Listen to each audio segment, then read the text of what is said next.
À la fin des années 1950, la base s'occupe d'un nouveau programme classé top secret.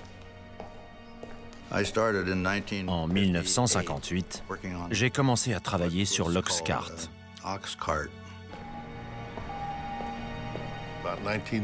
En 1960, on m'a informé que j'avais été sélectionné pour une espèce de programme aérospatial.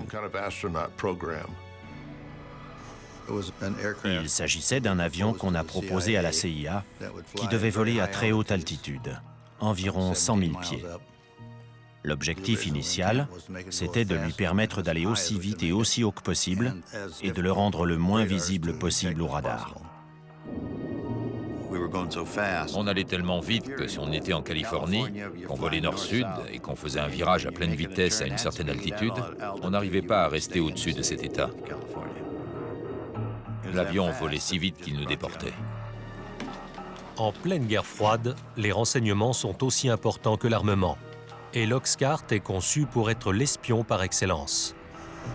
Premier avion furtif de l'histoire, il vole assez vite et assez haut pour prendre de vitesse les missiles.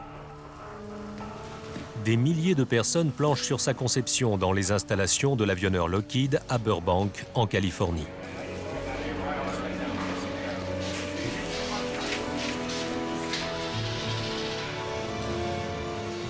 Malgré l'ampleur de la tâche, le programme reste secret. Pour l'Oxcart, il fallait une habilitation particulière. Et c'était la plus élevée qu'on pouvait obtenir. L'avion devait supporter les températures provoquées par la friction de l'air lors des vols atmosphériques à 3200 km/h. L'Oxcart était à 93% en titane, un matériau jamais utilisé pour un avion.